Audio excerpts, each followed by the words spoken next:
اور حضرت عائشہ کے وہ حوالے سے بڑی روایات آتی ہیں کہ آپ صلی اللہ علیہ وسلم اکثر اپنی باتوں میں، اکثر اپنے جملوں میں حضرت خدیجہ کا ذکر کیا کرتے. گھر میں کوئی چیز بنتی وصال کے بعد حضرت خدیجہ کے، حضرت عائشہ کہتی حضور فرمایا کرتے یہ خدیجہ کی سہیلیوں کو دے کر آؤ.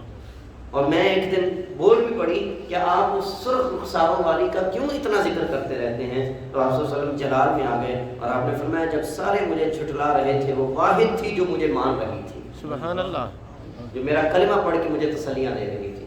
تو یہ میاں بیوی کا جو رشتہ ہے، یہ جو پیار محبت کا رشتہ ہے، اس کو اگر کسی نے سمجھنا ہو تو آپ صلی اللہ علیہ وسلم کا جو اپنی ازواج کے ساتھ تعلق تھا اس کا مطالعہ کریں تو بڑا کچھ سیکھا جائے گا.